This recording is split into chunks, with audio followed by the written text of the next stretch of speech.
Друзья, всем привет! Сегодня у нас на обзоре самая свежая новинка от бренда Poco. Это Poco F7. Аппарат, который выходит после анонса более старших версий и который многие ожидали. В этом видео рассмотрим его основные особенности, выделю плюсы и минусы, а также в целом выскажу свое мнение о нем. Ну а ссылка на проверенного продавца будет, как и обычно, в описании под этим видео. Так что присаживайтесь поудобнее, и мы с вами начинаем.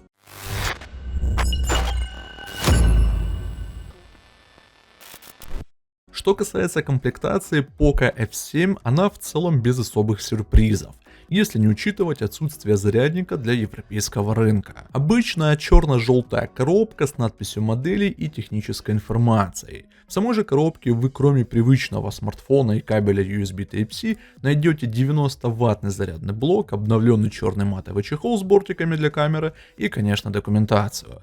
Также на экране смартфона будет еще наклеена и защитная пленка, которой вполне хватит на первое время использования аппаратом. Теперь переходим к самому интересному, это к дизайну. И насчет дизайна Poco F7. Новинка меняет концепцию внешнего вида у аппаратов Poco. Края теперь более скругленные, что делает отсылку нам на всем известный бренд. Кроме этого, боковые грани нового Poco выполнены из металла, а именно алюминия. А вот задняя крышка будет стеклянной, и также был сделан акцент на том, что это флагманское решение. При этом в руке аппарат лежит не так уверенно, как все прошлые поколения. Как-никак диагональ экрана почти в 7 дюймов, и плюс экран будет немного расширенный по сравнению с прошлыми поколениями. И это, соответственно, будет давать о себе знать.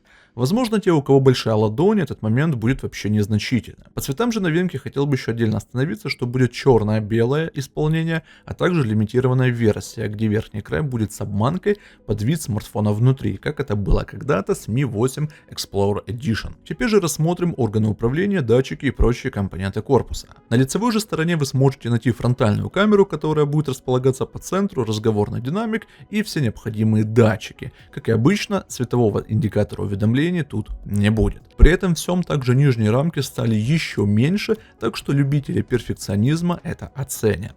Снизу располагается порт Type-C, динамик, микрофон и лоток для двух сим-карт.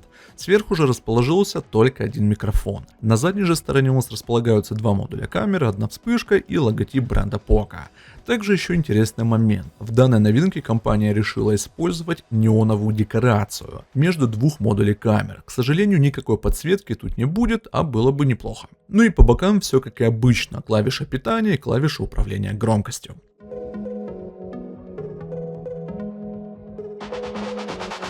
Что же касается экрана у Poco F7, то тут все прекрасно будет, хоть и не без некоторых моментов.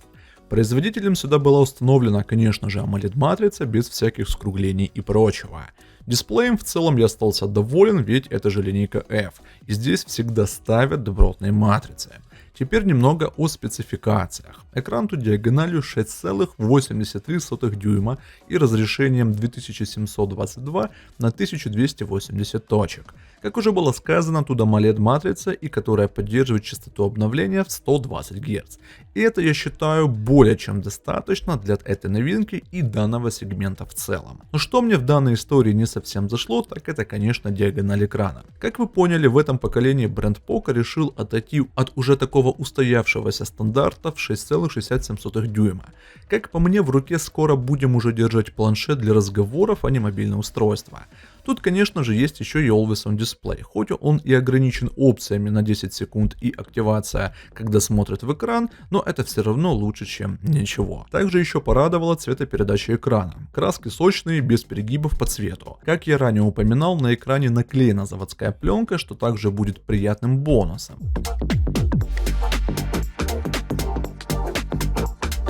Ну а мы с вами идем далее и поговорим о производительности. Poco F7 получает процессор Snapdragon 8S Gen 4, видеоядро Adreno 825, оперативку типа LPDDR5 на 12 гигов по умолчанию, и как вы понимаете, этого будет вполне достаточно для ваших потребностей.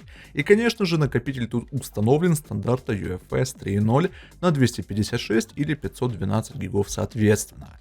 Дополнительно же расширить картами памяти хранилища мы не сможем. можем, и это также можно отнести будет к минусам. Что же касается мобильного гейминга, как вы понимаете, тут все просто прекрасно.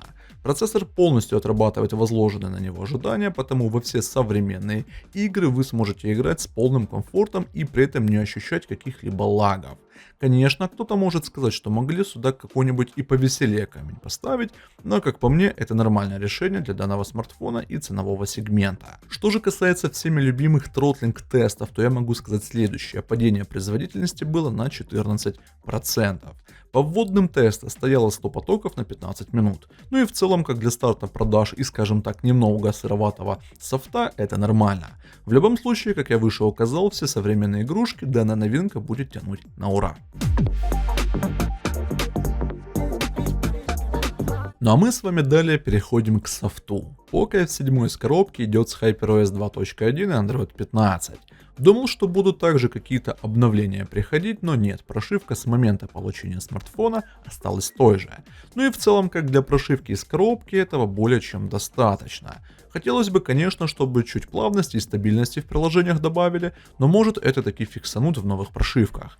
Также, как вы знаете, я люблю находить что-то новое в оболочках новых аппаратов, и обычно эти поиски могут дать очень хорошие результаты. В данном случае я также был приятно удивлен, что есть о чем рассказать. Смог найти новую информацию в разделе батарея, которая будет показывать состояние аккумулятора и когда он был произведен. Также можно найти размытие обоев на рабочем столе, новый эффект линза для обоев экрана блокировки и многое другое, что характерно для обновления HyperOS 2.1. Ну и кроме этого, также еще присутствует много всяких фишек искусственного интеллекта, которые улучшат взаимодействие со смартфоном. И также хотел бы напомнить, что тут, как и обычно, будут основные приложения для звонков от Google. Но с помощью разных методов можно вернуть привычную звонилку без разблокировки загрузчика. И не забывайте делать также оптимизацию HyperOS для лучшей работы смартфона. Ссылка на это видео будет в описании. И также, установив обновление стоковых приложений из нашего телеграм-канала, ваш аппарат станет работать куда шустрее. Что же теперь касается камеры, то у Poco F7 все отлично, как за эти деньги.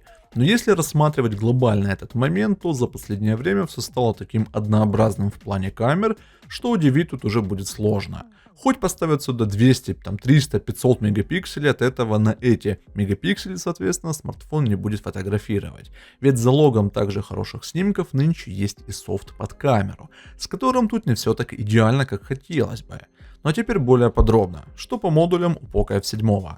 Основной модуль с оптической стабилизацией на 50 мегапикселей и широкоугольный модуль на 8 мегапикселей. Казалось бы, всего два модуля для съемки, и на что тут можно в целом рассчитывать. С учетом того, что тут стоит по умолчанию уже новая генерация приложения камер с большим набором настроек, то полученные фотографии оставили весьма и весьма приятные впечатления. Делая снимки в светлое время суток, мы получаем четкую, насыщенную и детализированную картинку, которую, конечно же, можно использовать для разных социальных сетей и прочего. Когда уже приходят сумерки, то изображение может потерять в цветах, но это не очень-то и критично. Кроме этого появляются шумы, но на такой случай опять же можно использовать ту же самую Google камеру, благо разных модификаций хватает.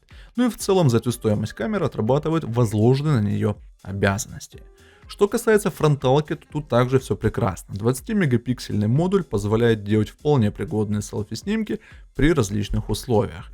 Из дополнительных фишек тут, как и обычно, можно отметить возможность спуска затвора взмахом ладони, также можно отметить кадр, который создает киношный эффект, и новый ночной режим 2.0.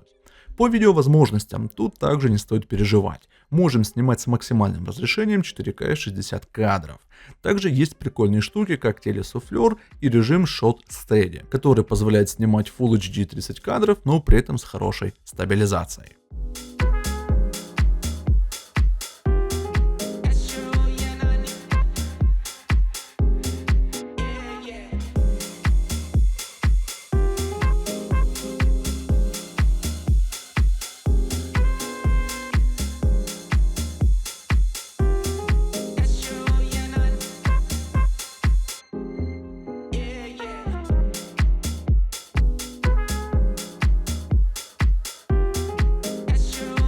Теперь еще затронем особенности нового Poco F7. И тут я могу выделить следующее. Конечно же, присутствует стереозвучание, есть возможность разблокировки с помощью AI Face Unlock. Если любите гулять под дождем, то у этого аппарата также есть защита от воды и пыли по стандарту IP68. И конечно же, никуда в наше время без модуля NFC. Тут он есть и отлично работает. Сканер под экраном позволяет максимально быстро разблокировать этот аппарат, и кстати 10 из 10 попыток он прошел.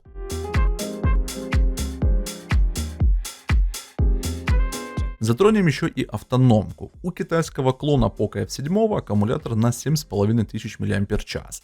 Но глобальная версия этого китайского друга в лице Poco F7 получает емкость в 6500 мАч.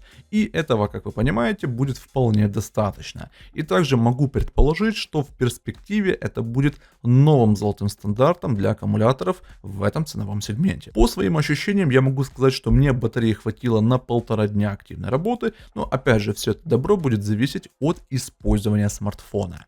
Кроме этого, не забывайте делать оптимизацию оболочки HyperOS, которая продлевает автономность вашего смартфона. Что интересно, в этой новинке изначально идет зарядный блок на 90 Вт, и полное время зарядки аппарата составляет около 60 минут.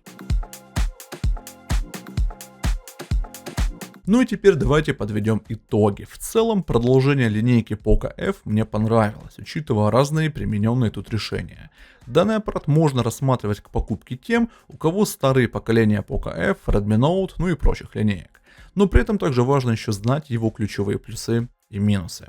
Основным достоинством данной новинки я могу сказать это AMOLED экран со 120 Гц, процессор и в целом производительность, материалы корпуса и камера. Из минусов можно найти следующее: нет зарядного блока, но это для европейского рынка, отсутствует джек под наушники, а также великоват размер экрана. Если еще остались какие-то вопросы, пишите об этом в комментарии, с радостью там и отвечу. Ну а на этом у меня на сегодня все. Спасибо за внимание и до новых встреч.